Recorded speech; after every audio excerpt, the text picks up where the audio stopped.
Hello guys, welcome back to my channel News TV. Gimana keadaan kalian semuanya?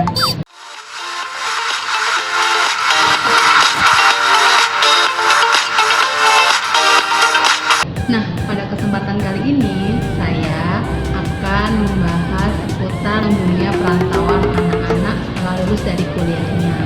Nah, pada kesempatan kali ini saya ditemani oleh teman saya guys. Jadi saya nggak sendirian dan dia akan memberikan informasi-informasi tentang dunia perantauannya dia, bagaimana cara dia bisa bertahan di dunia perantauan, bagaimana dia bisa merantau di sini, dan bagaimana tips-tips buat kalian untuk orang-orang yang lagi merantau seperti kita ini ya. Oke guys, nah saya ini mendatangkan teman saya sendiri dan dia tuh good lah guys, IPK-nya, terus organisasinya, terus sosialnya itu udah wow banget guys, gitu kan. Dan siapa sih namanya? Penasaran kan? Nah, ini dia namanya Calimatu. Oke, Mbak Cali, perkenalan diri dulu, namanya, terus backgroundnya mungkin backgroundnya. Nama saya Calimatu Syahada, biasanya dipanggil Cali. Kalau nama sosial media biasanya Cinta Cali. Bisa di follow ya guys. Ya. Nanti kalian follow aja Instagram dia, ke sosial medianya juga ya. Boleh. Nah, sekarang ini saya mau tanya tentang merantau nih Mbak Cali. Tentang perantau itu gimana sih dunia merantau itu Mbak Cali? Aku kebetulan merantau dari Gresik, Surabaya ke Jakarta. Dulu lulusan di S1 Ekonomi Pembangunan Universitas Airlangga. Terus pertama kali kerja langsung di Jakarta di salah satu perusahaan pembiayaan di BCA Finance. Pembiayaan di BCA ya. Oke, mantap banget. Dan itu sekarang lagi di level mana ya? Level mananya? Level pekerjaannya untuk tingkat level dia di Bagian atau aku alhamdulillah sudah di bagian supervisor customer service di BCA Finance. Wow, sudah supervisor guys, dan di umur di bawah 30 tahun ya? Iya, masih 25. Masih 25 juga guys. Nah, jadi untuk mengikuti karir ini sebenarnya gampang ya? Enggak gampang. Gimana tuh Mbak Jali untuk meniti karir? Pertama kali diterima itu langsung di BCA Finance-nya Jakarta. Itu aku pertama kali ikut program biasa kayak MT, kalau semacam di perusahaan-perusahaan itu kayak manajemen trainer dan lain-lain. Terus ini kebetulan aku program itu di ODP, Operational Development Program. Kemudian langsung tuh pendidikan dulu, SIUS pendidikannya ada 8 bulanan. Kemudian habis pendidikan baru penempatan. Penempatan itu aku ditaruh di Departemen Customer Relationship Management. Itu aku di bagian analis pertama, dijadikan di analis. Analis dapat 6 bulan kalau nggak salah kurang lebih. Habis itu baru di assessment untuk menjadi di supervisor customer service di kantor pusat. Kalau untuk sampai ke situ nggak gampang karena kita harus kayak ya itu jejaknya, maksudnya program itu juga bukan semacam yang hanya kita pendidikan gitu, enggak sih, banyak banget pelajaran-pelajaran waktu program itu. Terus kemudian proses kerjanya, kemudian nggak langsung jadi supervisor dulu tapi jadi analis dulu gitu. Terus Mantap guys, jadi itulah tadi ya jenjang karirnya, bagaimana Mbak Cali harus merantau dan meniti karirnya dia. Dan di Jakarta juga ya tuh? Iya, di Jakarta. Di Jakarta juga, jadi jauh kan dari Jawa Timur ke Jakarta. Nah, bagaimana tuh kiat-kiatnya agar dia bisa bertahan di dunia perantauan? Karena kan itu jauh dari orang tua kan Mbak Cali ya? Iya, pertama kali di dunia Jakarta atau sebenarnya di wilayah Jakarta itu shock sih pertama. Shocknya itu orang yang kita hadapi itu seluruh dari semua wilayah gitu. Maksudnya ada yang dari Jawa Barat, ada yang dari Sumatera, ada yang dari Kalimantan. Kita ketemu dalam satu, apalagi anak program. Kalau anak program kan pasti diambilnya di seluruh Indonesia, kemudian ditaruh di pendidikan di kantor pusat. Dan di situ kan kita berkerumun, kita dihadapkan di lingkungan yang berbagai macam budaya gitu. Di Jakarta pun kita juga bertemu sama berbagai macam budaya, bukan cuma budaya Jawa aja gitu, Sunda, kemudian Sumatera dan lain-lain gitu. sifat, sikap, cara berpikir itu beda-beda gitu. Dan harus bener-bener mental sih, yang paling penting tuh mental harus kuat, sama iman sih. Doa juga, maksudnya kayak dimanapun kita berada, yang aku yakin Tuhan tuh selalu ada gitu. Maksudnya Tuhan tuh selalu ada di samping kita nih gitu. Mau kamu sejauh apapun, pokoknya kita jangan sampai kehilangan Tuhan gitu, karena yang menyegah kita ataupun yang memperingatkan kita ataupun yang melindungi kita itu ya Tuhan gitu. Oke Mbak Cali, kan ini di dunia perantauan, bagaimana cara dunia keuangan untuk apa ya, kayak membaginya antara untuk jajan, untuk kehidupan sehari-hari, untuk nabung, itu gimana cara membaginya?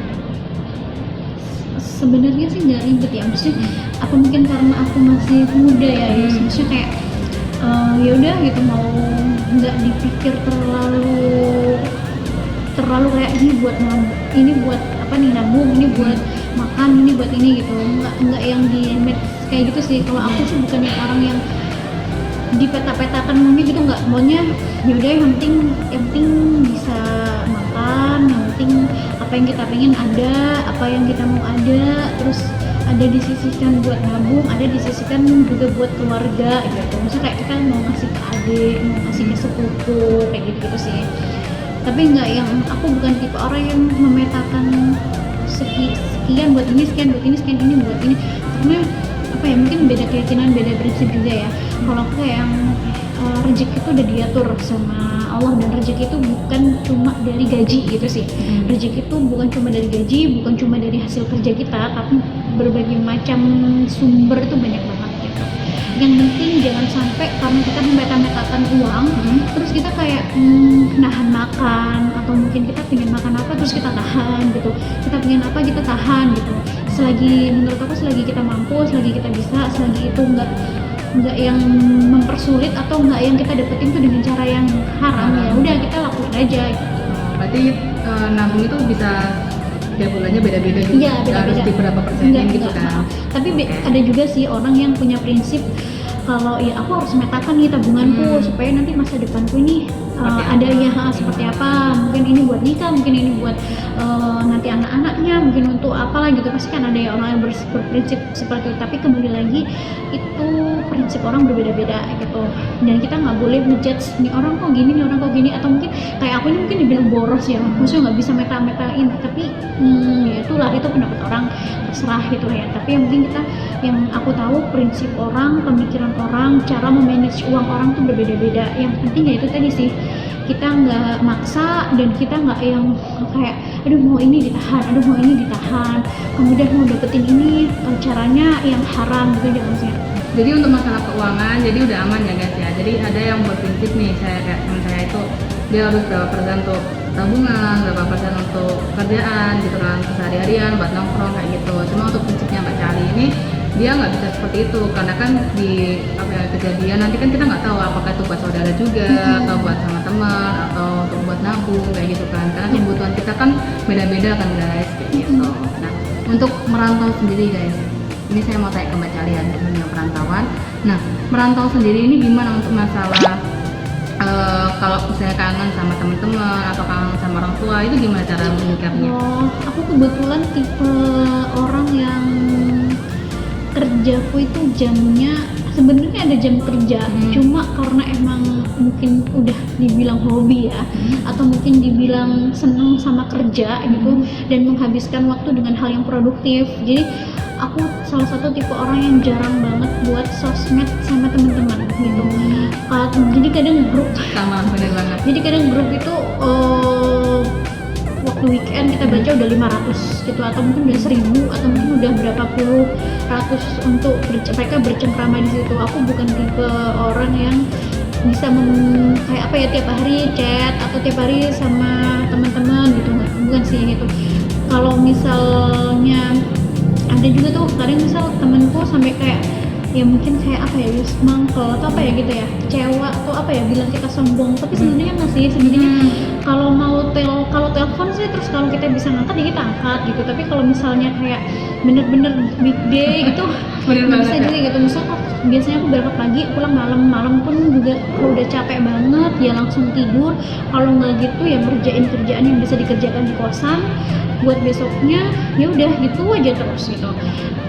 Cara aku buat tetap kayak bersosialisasi sama teman-teman, sama sahabat-sahabat kalau misal kayak di Surabaya atau di Gresik itu apa ya, ada sih satu waktu itu yang kayak misal apa ya, kita itu berkomunikasi entah itu telepon atau entah itu kayak sekedar kayak misal kita kayak feed Instagram tuh dia story apa terus kayak kita kadang kangen gitu.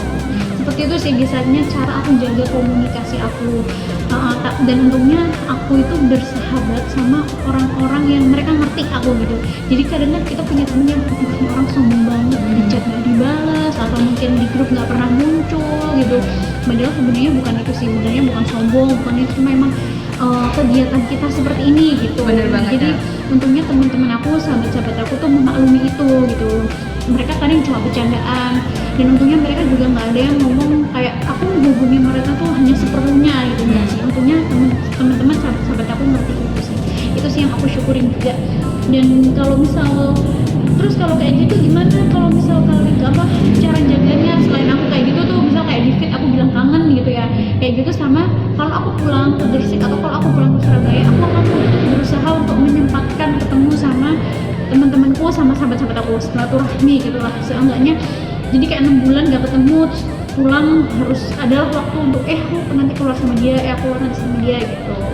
Tuh, bener banget sih guys, aku juga merasakan dia zaman kuliah itu ya, chat tuh ketumpuk kan ya kan, ketumpuk, jarang dibalas, terus kita kayak lewat gitu kan, bukan berarti kita nggak nyapa ya, karena memang kita mempunyai kegiatan dan memang harus di deadline gitu kan, di deadline, dan memang kok chat-chat anak-anak biasanya kan ketumpuk bukan karena sombong kitanya kan, karena memang kita mempunyai kegiatan lain dan baru dibalas ketika kita sudah lagi lowong atau lagi free kayak gitu, jadi bukan karena kita sombong gitu Bener-bener. kan. Soalnya kalau misal kayak kita masa bodoh sama itu sih bukan sih, soalnya kalau misalnya aku kadang tuh pernah use gitu kayak sama sahabat aku nih salah satunya, misal aku Sabtu tiba-tiba kayak ngebaca nih, ada waktu buat ngebaca kan nggak mungkin ya kita bales ya, maksudnya itu kan udah lama pembicaraan minggu-minggu kemarin, terus tiba-tiba ada omongan misal kayak ini orang sakit gitu ya, sahabat aku salah satunya sakit, aku langsung kayak chat dia nih gitu, meskipun udah seminggu atau 2 minggu, tapi seenggaknya aku ngechat dia, soalnya ya aku baru baca gitu ya, aku baru tahu gitu.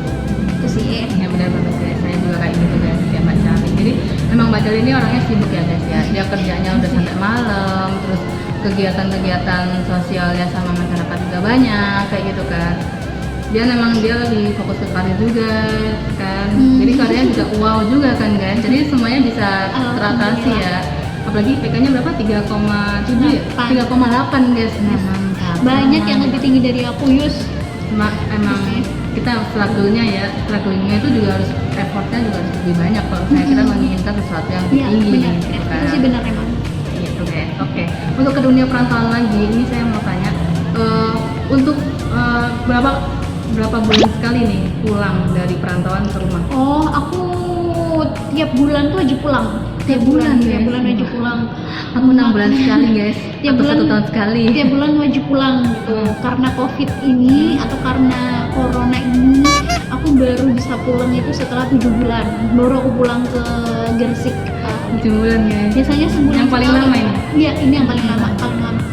Oh, mantap. Paling lama 7 bulan sekali ini aku baru pulang gitu. Biasanya aku sebulan sekali tuh harus pulang. Makanya jadi kayak aku kayak ngerasa aku nggak kehilangan sahabat-sahabat aku, karena ya udah gitu, toh nanti juga sebulan kita ketemu gitu, sebulan kita ketemu gitu. Terus sih Oke, itu mantep guys, sebulan sekali guys. Apalagi kalau saya setahun sekali, jadi ketika pulang pun jarang banget ketemu anak-anak ya kan. Ini aja ketemu Mbak Cali gitu kan, sama Jakarta tapi jarang ketemu. iya, baru ketemunya di Gresik. Baru ketemu di sini gitu. Gitu kan. Nah, untuk perantauan sendiri kan Mbak Cali ini cewek, sedangkan Jakarta tuh keras banget kan dunia di masyarakatnya gitu kan, apalagi budaya-budaya di sana tuh kayak nggak mengenal agama gitu kan, dia lost gitu aja. Nah, bagaimana Mbak Cali menyikapi seorang cewek harus merantau di luar sana sendirian gitu? Percaya nggak percaya, aku pertama kali ngerantau di Jakarta itu sebulan tuh aku nangis terus. Sebulan itu aku nangis terus, tiap pulang kerja itu aku nangis terus. Itu kan waktu masa-masa program, itu aku nangis terus. Kenapa? Karena shock sama orang-orangnya. Shock sama orang-orangnya tuh cara berpikir mereka, cara mereka berteman, cara mereka bersosialisasi, kemudian cara mereka menanggapi, cara pemikiran, cara prinsip dan lainnya tuh aku shock banget lah melihat semuanya gitu. Sampai akhirnya kayak aduh kok kayak gini ya gitu. Cuma kembali lagi keluarga juga ngingetin gitu, keluarga juga ngasih tahu kamu di Jakarta beda sama di Surabaya, beda sama di Gresik gitu. Benar banget ya, apalagi itu ya karena kita melakukan sesuatu itu karena Allah gitu kan, karena Tuhan kita yang menciptakan kita gitu, selain Tuhan, selain apa, tiada Tuhan selain Allah ya kan. Terus lebih yang perantauan lagi Cak, ini saya mau tanya, di perantauan itu kan pasti banyak cowok-cowok tuh yang ganggu-ganggu gitu kan, apalagi di Jakarta banyak banget kan. Nah bagaimana si Mbak Cali ini untuk menanggapi orang-orang yang suka genit atau suka jahat ke Mbak Cali kayak gitu gimana? Kebetulan ini waktu awal-awal ya, awal-awal aku udah punya pacar gitu, jadi nggak menanggapi hal seperti itu, dan juga mungkin orang juga tahu aku juga udah punya pacar, jadi nggak ada yang kayak mendekati dan lain-lain. Kemudian putus, kemudian pacaran lagi, dan pacaran lagi itu kan aku juga udah punya pacar terus, dan baru tahun kemarin tuh baru putus gitu, jadi dan sampai dengan sekarang masih single. Jadi itu yang aku baru merasakan, maksudnya jadi single tuh kayak gimana gitu, ketemu sama berbagai macam cowok di Jakarta tuh kayak gimana gitu. Berarti ini sama-sama lagi singlenya nih? Iya. Terus sih. Oke, mantap. Terus untuk perantauan lagi, kalau saya nih kalau ada lagi dimutasi, Mbak Cali ini pengen nggak di Jakarta atau di luar pulau atau di dekat rumah? Dekat rumah. Kenapa Mbak? Maksimal Surabaya ataupun Gresik. Karena gimana? Mungkin karena perempuan ya mungkin ya. Jadi kayak pengen dekat sama keluarga, pengen dekat sama orang tua gitu. Sempat juga pernah aku berpikir tuh kayak gini di kos, waktu kita di kos itu ya, kayak aduh misalnya kita lagi kangen nih sama orang rumah, terus kayak juga mikir aku di sini itu kerja nih, bener sih kita kerja gitu, kerja pun juga ibadah gitu. Cuma juga kayak mikir kita berangkat pulang pergi tuh ngeliatnya kos, ngeliatnya kamar, ngeliatnya itu aja, nggak ada kayak keluarga, nggak ada kayak orang yang kita ajak ngobrol physically langsung gitu loh. Terus juga kayak mikir kalau kita di rumah, aku selalu kayak mikir gini, di rumah itu kita kayak langsung ketemu orang tua, ketemu adik, ketemu kakak, ketemu siapapun gitu, kita ngobrol gitu. Terus ibadah ke orang tua itu kalau menurut aku, kalau kita anak orang tua itu kita bisanya beribadah tuh ibadah dengan doa. Ya doa, terus mungkin kita ngirimin apa ya, kayak misalnya kita beliin apa sesuatu gitu. Tapi kayak ibadah kita, aku kehilangan ibadah yang ketika aku berangkat aku sayang mama papa, atau aku salim ke ibu, ke bapak, aku kehilangan itu. Kayak kalau kita sekolah kan pamit salim gitu. Sampai rumah kita pamit gitu. Terus kalau misalnya kita bantu masak atau kita bantu kayak misal bersih rumah, itu menurut aku ibadah yang benar-benar aku kehilangan ketika aku di Jakarta itu. Jadi kayak ibadah aku di sini tuh cuma bisa doain orang tua, sama ya itu kalau bisa belanjain ya bagian kayak beliin sesuatu barang. Tapi untuk yang secara kayak dulu kita bisa ngelakuin, ya sekarang kita nggak bisa gitu. Itu sih, jadi kayak bener-bener kayak aduh aku pengen nih kalau misal ada kayak mutasi ya pengen pasti dekat orang tua. Terus jadi dunia perantauan ya guys ya, kita tuh nggak kelihatannya enak gitu kan, jauh dari orang tua, cuma ada beban-beban sendiri ya, mental sendiri. Kalau kita tuh kadang kangen orang tua, kadang pengen dekat orang tua kayak gitu, cuma memang karena keadaan pekerjaan aja ya, karena kita karena kita diharuskan untuk jauh dari orang tua kita, jadi kita harus mencari nafkah kan. Ya gitu guys, cara untuk sukses di dunia perantauan. Yang pertama kita harus benerin niat dulu nih gitu, niat bekerja, terus kemudian memang kita harus berusaha maksimal. Ada satu pelajaran yang aku petik ketika kita organisasi dulu itu bilangnya kayak gini sih, jangan sampai kita itu dalam melakukan sesuatu hal kita memikirkan apa yang kita dapetin dari hal itu, apa yang kita dapetin dari kondisi itu, tapi kita harus memikirkan apa yang bisa kita lakukan dan kita berikan untuk hal itu gitu sih. Itu yang paling penting, itu yang selalu aku kayak tanemin gitu di pikiran aku, dan ternyata itu bener gitu. Bekerja pun kayak gitu, jangan sampai kayak kita apa yang bisa aku dapetin dari perusahaan ini gitu ya, apa yang bisa aku dapetin dari perusahaan ini dengan aku bekerja di sini, enggak, tapi aku kayak mikir apa yang bisa aku berikan ke perusahaan ini gitu. Karena kalau kita udah mikirin kayak gitu, berarti otomatis secara tidak langsung refleks kita itu kayak berarti kita harus kerja disiplin, kita harus kerja yang benar-benar produktif, kerja yang benar-benar mengembangkan karir.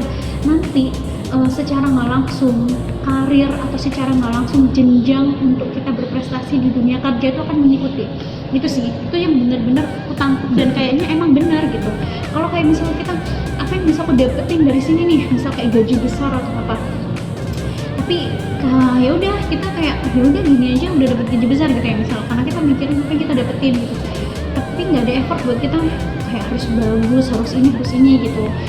Beda kalau misal kayak kita mikirin yaudah aku nih diterima di perusahaan ini gitu, dan gimana aku harus bisa menghasil apa yang bisa aku lakukan di sini yang terbaik gitu. Kalau kita kayak disiplin semuanya pasti nanti karir itu akan ngikutin sih gitu. Terus ada juga sih orang yang kayak mikir dulu sih ya waktu kita zaman cari-cari kerja gitu kan harus perusahaan A, B, C yang gede, yang ini BUMN atau apapun itulah itu dan lain-lain. Bener banget, Iya itu kan sih.